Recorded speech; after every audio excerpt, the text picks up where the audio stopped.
بسم اللہ الرحمن الرحیم۔ السلام علیکم ورحمۃ اللہ وبرکاتہ۔ حضرت مریم علیہ السلام اپنی خالہ کے گھر غسل حیض کرنے گئی۔ آپ پردہ لٹکانا چاہتی تھی، دیکھا ایک خوبصورت نوجوان اچانک ظاہر ہو گیا۔ حضرت مریم نے دیکھا نامحرم میری طرف آ رہا ہے۔ آپ نے آواز دے کر کہا، میں پناہ مانگتی ہوں تجھ سے، اگر تو اللہ کو مانتا ہے۔ حضرت جبرائیل علیہ السلام نے فرمایا، میں ویسا شخص نہیں ہوں، مجھ سے ڈرنے کی ضرورت نہیں، اللہ تعالیٰ کی طرف سے آیا ہوں اور فرشتہ جبرائیل ہوں، اللہ تعالیٰ کے حکم سے آیا ہوں آپ کو یہ بتانے اللہ تعالیٰ نے آپ کو ایک بیٹا بخشا ہے جس کا نام حضرت عیسیٰ بن مریم ہوگا۔ حضرت مریم نے فرمایا، میں ابھی کنواری ہوں، میں لوگوں کو کیا جواب دوں گی اور آج تک مجھے کسی بشر نے ہاتھ تک نہیں لگایا۔ حضرت جبرائیل علیہ السلام نے فرمایا، جو اللہ نے تمہیں بیٹا عطا فرمایا ہے وہ پرہیزگار اور اللہ کا برگزیدہ بندہ ہوگا اور اس دنیا میں اور آخرت میں بڑے رتبے والا ہوگا اور اللہ کے نزدیک ہوگا۔ اور اللہ تعالیٰ نے یہ بھی فرمایا ہے، تیرے لیے بغیر باپ کے بیٹا دینا بہت آسان ہے۔ قرآن پاک میں ترجمہ یوں ہوا، بس اللہ تعالیٰ کہتا ہے جس بات کا میں ارادہ کر لوں کہتا ہوں بس وہ ہو جاتا ہے۔ بے شک اسی وقت حضرت مریم کو بشارت دی گئی، آپ کا یہ بیٹا نبی ہوگا، بڑے موضوع والا ہوگا، بنی اسرائیل میں تورات انجیل کا عالم ہوگا۔ ان تمام بشارت کے بعد حضرت جبرائیل علیہ السلام نے حضرت مریم کے سینے میں بیٹی کی روح مبارک پھونک دی، جس سے حضرت مریم کو حمل ٹھہر گیا۔ حضرت مریم فرماتی ہے، دوران حمل تنہائی میں حضرت عیسیٰ یعنی کہ میرا بیٹا پیٹ میں مجھ سے باتیں کرتا اور فرمانے الہی سناتا رہتا۔ اس سارے عمل کے بعد حضرت مریم واپس اپنی خالہ کے پاس گئی۔ خالہ نے دیکھا حضرت مریم کو تو حمل ہے۔ حضرت مریم نے ساری بات اپنی خالہ کو بتائی۔ آپ کی خالہ بھی حمل میں تھی، ان کے پیٹ میں حضرت یحییٰ یعنی کہ وہ بھی نبی تھے۔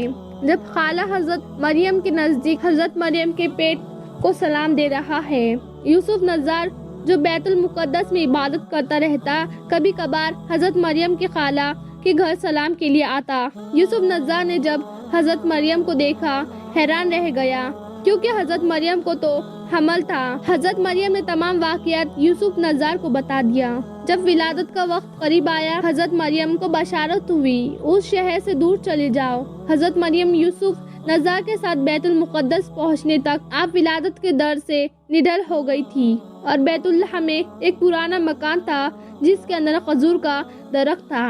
آپ نے اپنی کھجور کے ساتھ لگائی، وہاں پر حضرت عیسیٰ علیہ السلام بغیر تکلیف کے پیدا ہوئے۔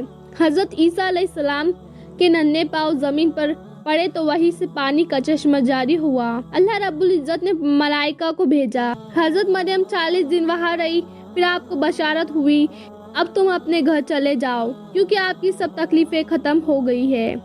آپ کو یہ بھی بشارت ہوئی، جب آپ کے گھر والے اس معجزے کے بارے میں معلوم کرے تو آپ نے کہہ دینا آپ اس بچے سے پوچھ لے۔ جب بنی اسرائیل میں حضرت مریم کی گود میں بچہ دیکھا، اس نے غصے کے عالم میں پوچھا، یہ کیا تماشا ہے؟ یہ تو نے کیا برا کام کیا ہے؟ تو حضرت ہارون کی طرح عبادت کرتی تھی، تیری ماں بھی بدکار نہ تھی؟ حضرت مریم نے بچے کی طرف اشارہ کیا، اس سے پوچھ لو۔ بنی اسرائیل پھر غصہ ہو کر بولے، ہماری نقل کرتی ہے کہ ہم اس بچے سے باتیں کریں، یہ دودھ پیتا بچہ ہم سے کیا باتیں کرے گا؟ تبھی بچہ یعنی کہ حضرت عیسیٰ علیہ السلام بول پڑے اور کہا، میں بندہ خدا کا ہوں اور خدا نے مجھے کتاب دی ہے۔ جب بنی اسرائیل نے یہ معجزہ دیکھا، بچہ بول رہا ہے، تو ان کی زبان بند ہو گئی۔ پھر حضرت مریم اپنے بچے کو لے کر پوری قوم کے سامنے آ گئی۔ قوم نے پوچھا، یہ تو نے بہت برا کام کیا ہے؟ پھر آپ نے بچے کی طرف اشارہ کیا۔ پوری قوم نے کہا، یہ بچہ ہے، کیسے بولے گا؟ تو بچہ بول پڑا، میں اللہ رب العزت کا بندہ ہوں، اللہ نے مجھے کتاب دی ہے اور رب العزت نے مجھ کو نبی بنایا ہے، مگر میری پیدائش موضوع طور پر ہوئی ہے، لیکن میں اللہ کا بندہ ہوں اور نبی ہوں۔ بنی اسرائیل بچے کو بولتا دیکھ کر سب کی زبان بند ہو گئی۔ اس طرح اللہ رب العزت نے حضرت عیسیٰ علیہ السلام حضرت مریم کی گود میں کھیلتے ہوئے بڑا ہوا، اور حضرت عیسیٰ علیہ السلام کو اللہ رب العزت نے بے شمار موضوع سے نوازا ہے۔ بے شک اللہ رب العزت بغیر باپ کے بچہ پیدا کر سکتا ہے، یہ قرآن پاک میں ہے۔ ہماری دعا ہے اللہ ہم سب کو کہنے سننے سے زیادہ عمل کرنے کی توفیق عطا فرمائے، آمین۔